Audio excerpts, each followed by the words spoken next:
নমস্কার বন্ধুরা, আপনারা দেখছেন সুন্দরবন আদর্শ গোট ফার্ম ইউটিউব চ্যানেল আপনাদের সকলকে স্বাগত জানাই। তো গুড মর্নিং বন্ধুরা, আশা করি সকলে সুস্থ আছেন, ভালো আছেন। তো আবার একটি নতুন ভিডিও আপনাদের উদ্দেশ্যে আমি শেয়ার করব বা তুলে ধরবো, কারণ এই সময়ে, এই শীতের সময় কিন্তু আপনার বাড়িতে বিভিন্ন জাতের গরু কিন্তু বাচ্চা দিলে এই সমস্যা আসতে পারে বা হতে পারে। বিশেষ করে এটা শীতকালে বেশি হয়, কারণ এই সময় কিন্তু মাঠে কিন্তু আমাদের সুন্দরবন অঞ্চলে গরু কিন্তু মাঠে চড়ে খেতে পারে না। তো বদ্ধভাবে বাড়ির ভেতরে ওরা কিন্তু বিচুলি বা খড়ের উপরে বেশি নির্ভর হয়, সবুজ ঘাস খুব একটা পায় না। তো এই সময় কিন্তু, এই শীতের সময় গরুর বাচ্চা হলে কিন্তু প্রচণ্ড পরিমাণে ক্যালসিয়ামের ঘাটতির ফলেও কিন্তু এই সমস্যাগুলো হতে পারে। যে সমস্যাগুলো হচ্ছে সেগুলো আজকের আমি তুলে ধরবো। তো আপনারা কেটে কেটে কেউ দেখবেন না, পুরো ভিডিওটি যদি আপনারা লক্ষ্য করেন বা ফলো করেন বা দেখেন, তাহলে কিন্তু অনেক কিছু শিখতে পারবেন বা বুঝতে পারবেন। কারণ হঠাৎ করে আপনার বাড়িতে যদি গরু বাচ্চা দেয়, সেক্ষেত্রে কিন্তু এই সমস্যা আসতে পারে। তো এই সমস্যা এলে কিন্তু সঠিক ট্রিটমেন্ট আছে, সঠিক সমাধান আছে। ভয় পাওয়ার কিছু নেই, ঘাবড়ে যাওয়ার কিছু নেই। এর থেকে কিন্তু গরুকে সুস্থ করা যায়।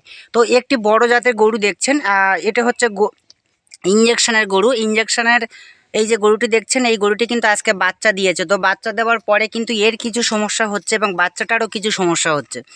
তো আমাকে দাদা ফোন করেছিলেন, আমি এসে যেটা দেখলাম সেটা হচ্ছে গরুটার কিন্তু প্রচুর পরিমাণে কিন্তু ক্যালসিয়ামের ঘাটতি, যার ফলে কিন্তু গরুর বাচ্চা হওয়ার পরে যে পর্দা বা কিছুটা নাড়ি বলা যায়, সেটা কিন্তু মাঝে মধ্যে গরু শুলে কিন্তু বেরিয়ে আসছে, কিছুটা কিন্তু ছেড়ে দিয়েছে। তো এটা কিন্তু প্রচুর পরিমাণে ক্যালসিয়ামের ঘাটতির ফলে কিন্তু এগুলো হয়। এছাড়াও কিন্তু ওর যে বাছুরটা হয়েছে, তার দেখুন পিছনের পা দুটো কিন্তু ভালো ভর পাচ্ছে না, পা দুটো বেঁকে মেঁকে যাচ্ছে, ভালো দাঁড়াতে পারছে না।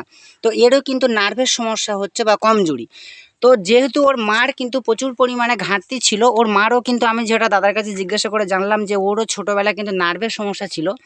তো মা গরুর কিন্তু নার্ভের সমস্যা থাকলে কিন্তু বাচ্চাদেরও হতে পারে, এটা কিন্তু তার একটি জলজ্যান্ত প্রমাণ। বা আপনারা সরাসরি দেখুন, বাছুরটিরও কিন্তু নার্ভের সমস্যা হচ্ছে। তো একে কিন্তু নার্ভের সিরাপ এই জাতীয় ট্রিটমেন্ট করব, বেশি ইঞ্জেকশানে যাব না, কারণ ও কিন্তু জালি বাচ্চা, দুর্বল। তবে একে বেশি ইঞ্জেকশানে না যাওয়াই ভালো। তো ওকে নার্ভের সিরাপ অবশ্যই আমি খেতে দেবো, বা আরও যেগুলো দেওয়া প্রয়োজন। আর এই গরুটিকে আমি কিন্তু ট্রিটমেন্ট করছি। মাঝে মধ্যে কিন্তু ও যখন মাটিতে শুচ্ছে, ওর কিন্তু দাঁড় দিয়ে কিন্তু ওই পর্দা কিন্তু কিছুটা ঠেলে বেরিয়ে আসছে। এখন কিন্তু আমি কিছুটা ওর ভিতরে কিন্তু হাত দিয়ে ঠেলে কিন্তু দিয়েছি, ভিতরে গেছে। তো আপনাদের কিন্তু এই সমস্যা হতে পারে, আপনারা সাবধান থাকবেন, সতর্ক থাকবেন। এবং মা গরু, যে গরুগুলি গাভীন আছে বা বাচ্চা দেওয়ার মতো হয়েছে, তাদেরকে বেশি করে ক্যালসিয়াম খাওয়ানোর ব্যবস্থা করবেন।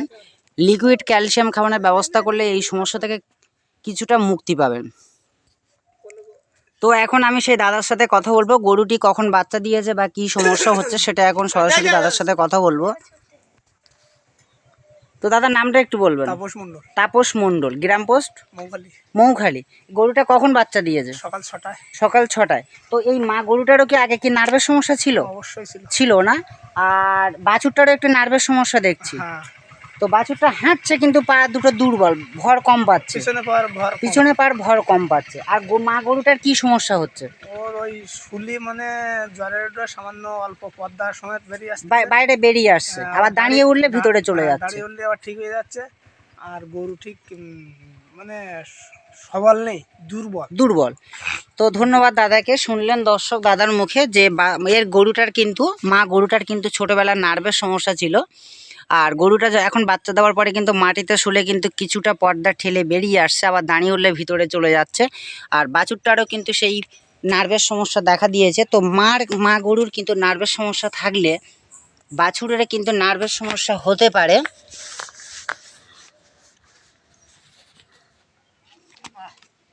তো দেখুন, বাছুরটারও কিন্তু নার্ভের সমস্যা হচ্ছে বা দুর্বল।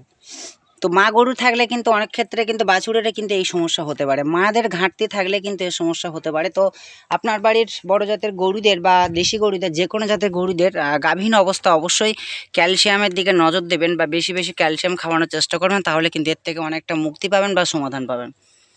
তো ভিডিওটি আমি আর দীর্ঘায়িত করব না, সকলকে সুন্দরবন আদর্শ গোট ফার্ম ইউটিউব চ্যানেলের পক্ষ থেকে নমস্কার জানাই।